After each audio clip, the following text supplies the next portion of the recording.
Всем здравствуйте! С вами канал Варган 74, меня зовут Максим Тамонов, и стало быть, сегодня речь снова пойдет о варганах. Но прежде чем начать очередную распаковку, хочу объявить, что сегодня 21 декабря, Йоль, или как это называется у славян, Коляда. И я поздравляю всех причастных с праздником. Сегодня действительно великий день. Для наших предков это был Новый год. Сегодня солнышко занимает на небе очень важную точку. Сегодня самая длинная ночь была, самый короткий зимний день.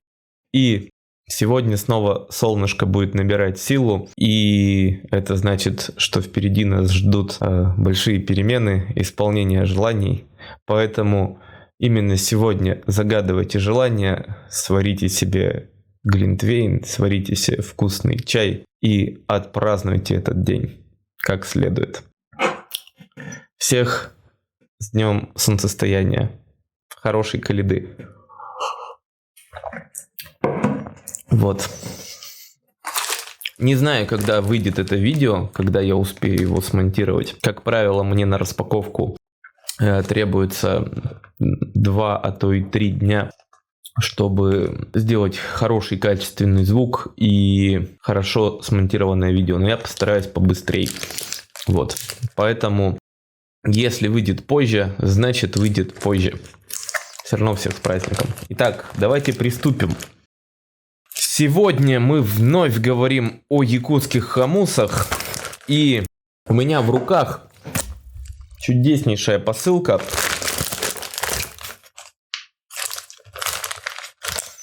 от мастера Намытарова. Что ж, поехали вскрывать. Чем для меня примечательны эти хомусы и почему я их так люблю? Мастер Иван Намытаров относительно молодой мастер, но очень талантливый. С его хомусами я познакомился относительно недавно, вот буквально в этом году. И это тот случай, когда инструмент тебе нравится с первого касания. Вот. Что же в них такого необычного? В этих хомусах необычен прежде всего звук. Если, предположим, хомусы Тарабукина или хомусы Мальцева или некоторые хомусы Чемчоева, это такие хорошие среднечастотники с ярко выраженными высокими, то хомусы Намытарова придутся по вкусу любителям баса. Потому что у этих хомусов, такой красивый, ярко выраженный низ. Чем же продиктован такой звук? А звук этот продиктован особой формой язычка. Однако же обо всем по порядку. Вскрыли мы посылочку. И внутри обнаружили... Вот они, мои красавцы. Вот они, мои хорошие. Раз, два, 3 хомуса. Прекрасно. 1, 2, 3. Вот с него и начнем. Беру первый попавшийся, открываю, пробую. Ага. Обратите ваше внимание. Так, резкость есть. Хомус поставляется вот в таком деревянном футляре. Что за порода, я вот так сходу не скажу, но что-то очень плотное. Возможно, береза, но могу ошибаться. Прежде мне хомусы приходили в березовом капе. Сейчас это какой-то другой материал, но он достаточно плотный и эстетически, визуально выглядит очень красиво. Так, здесь шнурок так очень плотно перевязан Не порвать бы его. Ага, вот, отлично, поддался, нашел способ. Так, потихонечку. Раз, два. Замечательно. Вот. Шнурок не шибко длинный, но при желании, наверное, можно натянуть на шею. Я этого делать не буду. Лучше вскрою хомус. Итак, берем, достаем. Внутри гладкий заполированный кусок дерева с таким сложем четко под хомус. И вот здесь выемка под язычок. Собственно, это главная функция футляра, чтобы язычок не ломался. Храните свои хомусы обязательно в футлярах. Так они вам дольше прослужат. Далее, хомус. Его размеры я уже как-то замерял, поэтому подробно останавливаться не буду. Смотрите прошлые распаковки. Длина его примерно 9,5 сантиметров. Ширина здесь около 3,5-4 сантиметра. И толщина примерно миллиметров 5. Сразу скажу, что вот эти геометрические параметры, они варьируются от инструмента к инструменту, потому что каждый варган сделан руками, сделан по технологии ковки, и когда мастер кует заготовку, там, конечно же, есть небольшой разбег по толщине. Что мне примечательно в этом хомусе? У него достаточно высокое колено, оно имеет такую интересную форму восьмерочки, и самое важное в этом хомусе, собственно, то, что и определяет звук, это вот такая особенная форма язычка. Обратите внимание, язычок этого хомуса широкий у основания и широкий у загиба. С обратной стороны, кстати, мы видим довольно красивое клеймо. Вот, полюбуйтесь. И вот здесь с этого ракурса обратите внимание, как гуляет свет на язычке. Сейчас попробую поймать блик. Ага, вот, отлично. Это говорит о том, и вот с этой стороны тоже. Видите, как интересно блик играет? Это говорит о том, что толщина язычка на протяжении вот всей его поверхности, она неоднородна. Материал язычка более толстый у загиба, и он сточен в месте крепления язычка к корпусу хомуса. То есть в том самом месте, где язычок гнется и создается вот эта вибрация, колебание. Подобную задумку реализованную я видел у хакасских Тимир Камусов Волгутова. Наиболее характерно это проявлено в модели ведун и в модели кудесник. И, как вы знаете, хакасские Тимир Камусы отличаются как раз таки басовостью. Так вот, эта форма, широкий язычок у основания, широкий у загиба, неординарная, неоднородная толщина на протяжении поверхности язычка, характерное свойство для басовых инструментов. Что ж, о звуке можно говорить очень много, давайте же его оценим все-таки. Как всегда, по порядку: первый, второй, третий хомус, а затем мое мнение об инструментах в целом. Давайте, прошу прощения.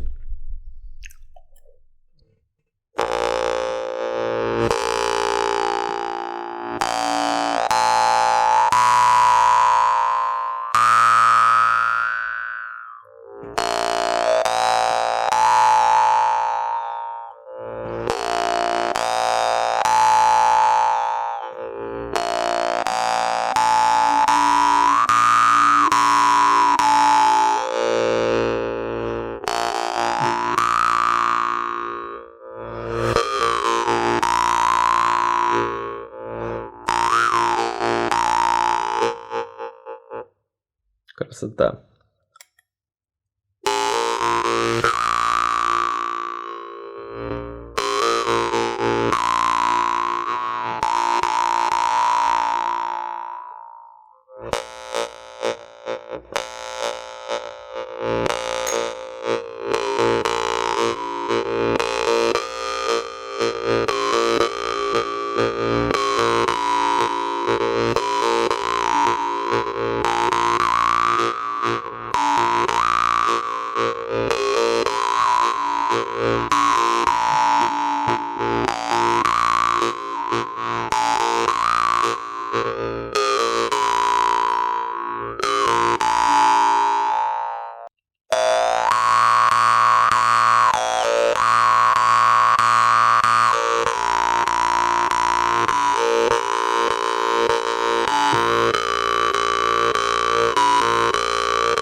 Хорош. Нет вопросов. Еще хочу.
Ну вот теперь точно все.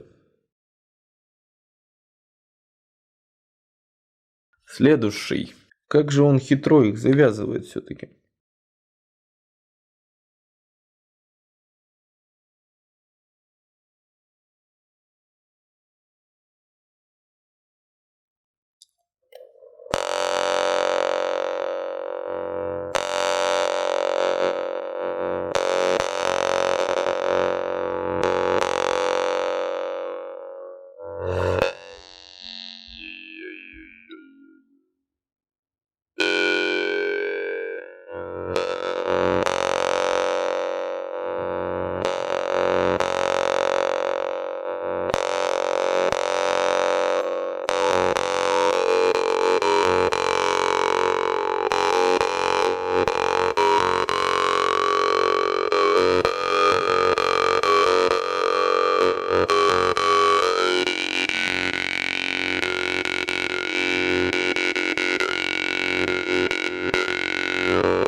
Хороший.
Заключительный третий хомус на сегодня.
Шикарные хомусы. Все 3 штуки мне очень понравились. И о всех 3 я расскажу вам поподробнее. Первое и самое важное – это, конечно же, звук. Все 3 инструмента звучали по-разному, и я не могу выделить какой-то конкретный, наиболее понравившийся, потому что у всех 3 было свое уникальное звучание. Но есть нечто, что их объединяло. И это общий низкий тембр. Я подчеркиваю, именно тембр, не основная нота, в которой звучит инструмент, а вот то тембральное дополнение низкое, которое создает вот эту общую картину звучания вашей композиции. На хомусах Намытарова она всегда будет такая заниженная, потому что у всех от высоких до относительно высоких до относительно низких, тем не менее присутствует низкий общий басовый фон. Вообще, когда играешь на хомусах Намытарова, лично я заметил такое, знаете, трехзвучие при игре на хомусе. Первый звук – это основной тембр варгана, основной тон варгана, нота, в которой он звучит. Второй – это вот этот низкий, красивый, расслаивающийся тембр, который можно подчеркивать, включая диафрагму и дыхание. И третье – это высокий обертон, который включает варганист, когда ведет мелодию. По сути, один инструмент заменяет звучание ансамбля из 3, при условии, если вы умеете этим инструментом управлять. Далее, играбельные физические качества инструмента. Ну что, держать варган в руках одно удовольствие, благодаря жесткой и кованой раме. Рама на зубах не вибрирует, не капризничает. Любой хват держит замечательно. Язычок здесь средней жесткости у 1 и у 3 хомуса. Язычок 2 был значительно мягче, и это отразилось на звуке. При этом все 3 инструмента прекрасно вели себя на двустороннем бое, как на верхнем кистевом, так и на нижнем. Но мне предпочтительнее было играть на вот этих варганах именно традиционно по-якутски верхним кистевым, акцентированными ударами на себя, с опорой на горло, на нижний регистр и с раскачкой этого инструмента дыханием. Здесь хомус раскрывается просто великолепно. Не менее хорошо он раскрывается при нижнем кистевом бое, но здесь нужно быть аккуратным, потому что зазоры маленькие, тоненькие, коленце язычка довольно высокая, и вот такая конфигурация, она может быть сложной для новичков и для тех, кто только осваивает инструмент. О звуке каждого инструмента в отдельности. Первый варган.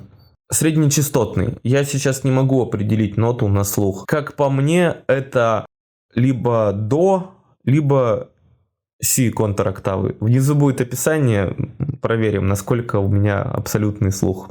Но даже у этого инструмента в голосе был, как я уже сказал, приятный, красивый низ. И вот что касается обертонов и мелодической какой-то составляющей, когда нужно управлять непосредственно обертонами, он был такой более податливый. И за счет вот этого более жесткого язычка звук был более собранный. То есть мне управлять этим звуком было несколько легче. Вот. Второй инструмент. Здесь язычок был мягче относительно первого, звук был ниже. Но и при этом расслоение было куда больше. То есть тембрально звук казался богаче. На дыхание он реагировал сильнее. Но что касается управляемости и обертоновой, и управляемости на двусторонний бой, то она здесь немного страдала. Потому что за счет вот общей такой красивой бархатистой трескучести терялись, может быть, некоторые высокие обертоны, плюс инструмент хорошо реагировал на дыхание, мельчайший вдох, мельчайший выдох. варган как бы разгоняется по динамике, начинает звучать громче. Кому-то это может даже понравиться. И это во многих случаях даже плюс, когда вы, практически не вкладываясь в удар, а задействуя только дыхание, делаете звук варгана громким и насыщенным. Я бы не назвал это минус. Это такая фича варгана, его фишка. Поэтому, если вам нравятся басовые инструменты, которые хорошо реагируют на дыхание, возьмите второй. Если нравятся инструменты, с большой управляемостью, и если вы не хотите, скажем так, мучиться с двусторонним боем, возьмите первый. То же самое справедливо и для третьего хамуса, потому что третий хамус также был более высокий.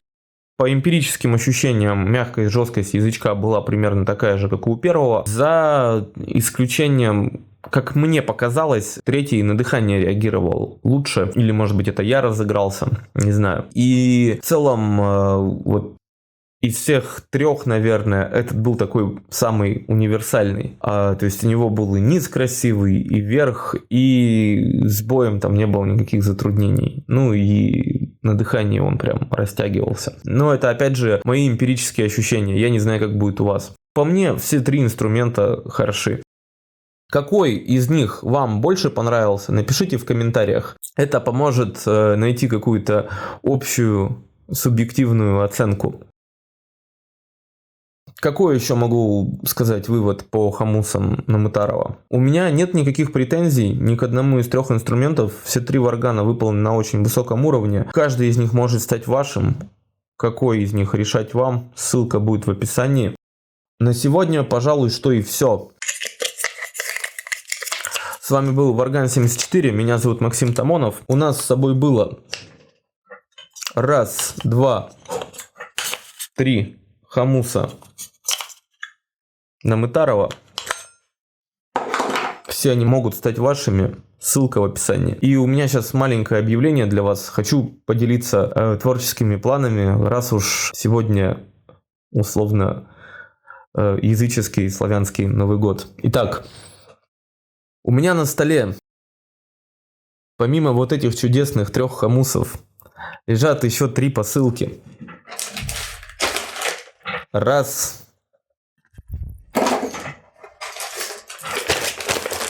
2,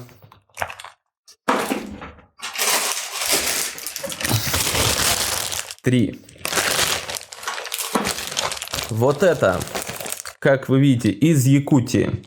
Здесь лежат хамусы одного очень выдающегося, пусть и относительно молодого мастера Николаева.